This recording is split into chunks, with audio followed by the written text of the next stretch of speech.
Hello everyone, here is the answer to exercise 1 in unit 6 of AC201. In this question we're going to have to prepare an aging of receivables table so we can make an adjusting entry to fix our allowance for bad debt. To do this table, what you need is the name of every customer for which a receivable is on your books, how much those receivables are for, and how long each individual receivable has been outstanding. Our first customer that owes us money is FundZone, and FundZone has a $60,000 receivable on our books that has been outstanding for under 30 days, and another receivable of $12,050 that's been outstanding for between 61 and 90 days. So in total, FundZone at this time owes Banjo Board Games $72,050.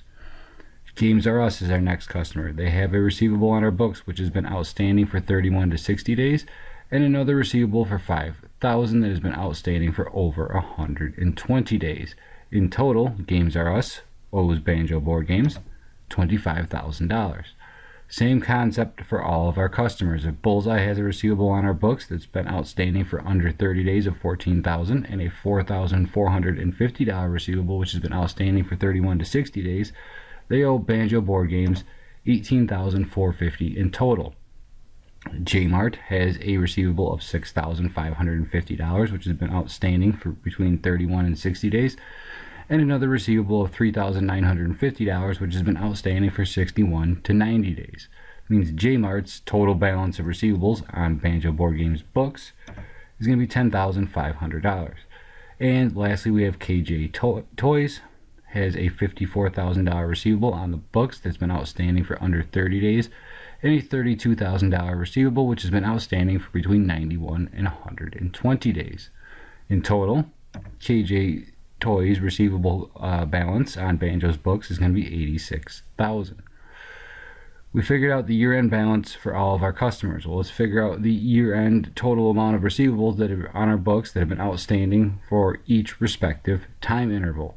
For under 30 days, we have a $60,000 from FundZone, $14,000 from Bullseye, and $54,000 from KJ Toys. In total, Banjo Board Games has $128,000 worth of receivables on their books which have been outstanding for under 30 days. For 31 to 60 days, Games R Us has a receivable of $20,000, Bullseye has a receivable of $4,450, and J-Mart has a receivable of $6,550. We add that up and determine that Banjo Board Games has $31,000 worth of receivables on their books that have been outstanding for between 31 and 60 days. For 61 to 90 days, we have $12,050 from FundZone and $3,950 from J-Mart. And in total, when we add that up, that's $16,000 of receivables that have been outstanding for that time interval. For 91 to 120 days and over 120 days, we only have one receivable on our books that's been outstanding for that certain amount of time, so we can just carry that down. It's $32,000 for 91 to 120 days and $5,000 for over 120 days.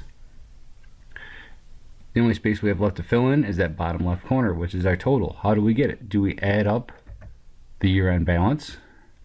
Do we add up the sum of our time intervals? Either, because that number in the corner is going to be equal to the sum of your year-end balance for all of your customers combined, and the sum of all of the different time interval receivables that you have on your book. So if you add those up, either way, it should come to the same number, which is $212,000. Banjo Board Games is going to operate under the assumption that receivables which have been on the books for a longer period of time are less likely to be collected. And so they're going to set a different level of collectability for each one of these time intervals. They believe, given this information, that if a receivables been on the books for under 30 days, it has a 2% chance of never being collected. If a receivable's been on the books for 31 to 60 days, it has a 4% chance of being uncollectible. 61 to 90 days is an 8% chance, and 91 to 120 days is a 16% chance. And then lastly, if it's been on our books for over 120 days, we are saying there's a 32% chance that we're never going to collect that receivable. Well, what we need to do now is take that percentage of uncollectability and multiply it by the amount of receivables that Banjo has on their books for that time interval. And as we see, for under 30 days, they have $128,000 on their books. Well, if we take that percentage of uncollectability and we multiply it by the amount of receivables that have been outstanding on the books for that amount of time, we come up with $2,560. And what that means is, of the $128,000 worth of receivables that have been on Banjo's books for under 30 days, they believe they're not going to collect $2,560 of them. For 31 to 60 days, the total amount we have outstanding for that time interval is $31,000. If we multiply that by the 4% chance of uncollectability, we get $1,240, which we'll never collect. For 61 to 90 days, we have an 8% chance of uncollectability. We multiply it by the $16,000 worth of receivables, which are on our books for that time interval. And that means $1,280 of those receivables, which have been on our books for 61 to 90 days, will never be collected. For 91 to 120 days, it's a 16% chance of uncollectability. We have a $32,000 receivable, which means we'll probably not see $5,120 of it. And then lastly, for over 120 days, Banjo's percent of uncollectability is 32%. We multiply that by the $5,000 that's been outstanding for that time interval. That's $1,600. And then when we sum up everything in our required allowance balance column, we get a total of $11,800. So Banjo has $212,000 worth of receivables on their books, but they don't believe that they will collect $11,800 of them. In the last part of this question, it tells us that Banjo has just switched to using the allowance method. And we're going to have to record the December 31st journal entry to establish the company's allowance for bad debt for the first time. And that first time is very important to this information. See, that number that we got in the corner, that $11,800, that isn't the amount that we need to make the adjustment for necessarily. It is the amount that we have to increase our balance to. It is our target balance. So we need to get our account, our allowance for bad debt, up to $11,800. Well, what's it currently at? And this is where the first time is important. If they are establishing this for the first time, it couldn't have had a balance beforehand. We're making it for the very first time, and everything that's new, it's always going to start with 0, which means we are going to have to make an adjustment for the full $11,800.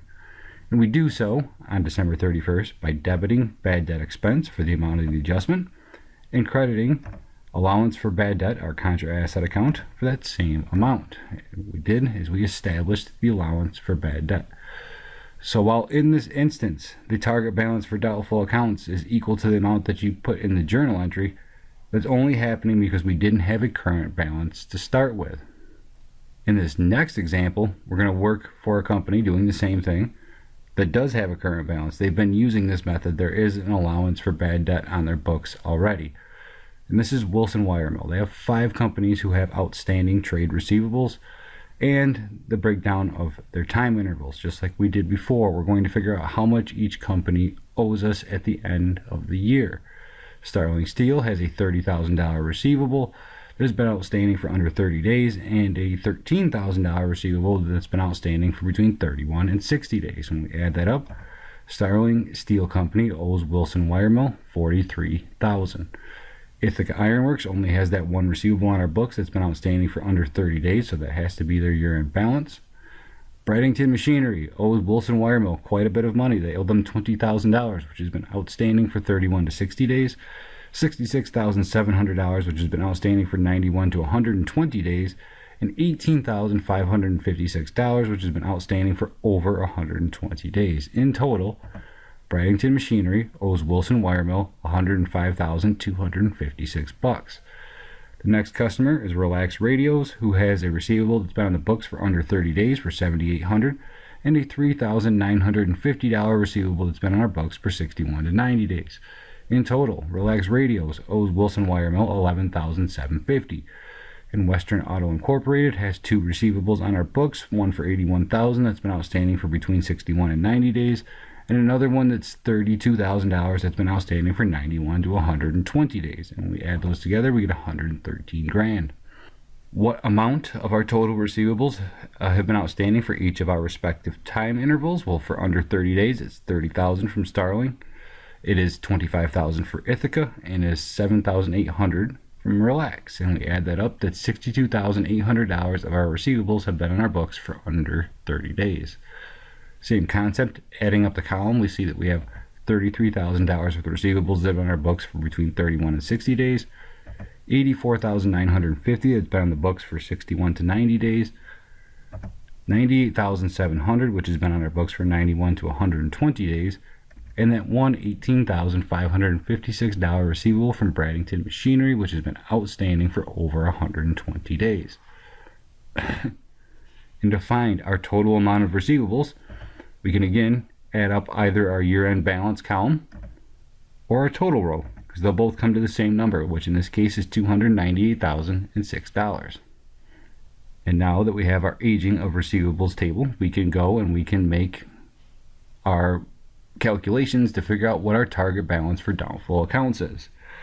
For under 30 days, Wilson estimates there's a 1% chance of uncollectability. Well, they have $62,800 on their books that has been outstanding for that long. And if we multiply that by 1%, that means that $628 of those receivables will probably never be collected. We think if a receivables been on the books for 31 to 60 days, it has a 3% chance of never being collected. So let's take our $33,000 of the receivables on our books that have been outstanding for that given time period, multiply it by that 3%, we come up with $990. We take the $84,950 that's been on our books between 61 and 90 days, multiply it by a 10% chance of uncollectability, we get $8,495. We take the $98,700 that's been on our books between 91 and 120 days. We multiply it by the 20% chance of uncollectability. That means $19,740 of that is probably never going to be seen. And then lastly, that $18,556 that we have from Bradington Machinery has a 30% chance of uncollectability, which means we have to increase our allowance by $5,567 because we're going to assume we're never going to see that portion from Bradington. We add that up, all of the numbers that we have in our required allowance balance column, and we come up with a target of $35,420. Wilson has an allowance account already on their books. They're not starting it for the first time, they've had it. And at the time that we're making this adjustment, the balance of said account is $9,920. Well, we know we got to get that balance up to its target of $35,420. So if we take the same math that we did before, take our target balance of $35,420, subtract out what the current balance is, which for Wilson is $9,920, we get the amount that we need to make an adjustment by, which is $25,500. So on December 31st, we are going to debit bad debt expense for $25,500. We are going to credit allowance for bad debt for $25,500, and we are going to be done making the adjustment to increase Wilson's allowance to its target balance.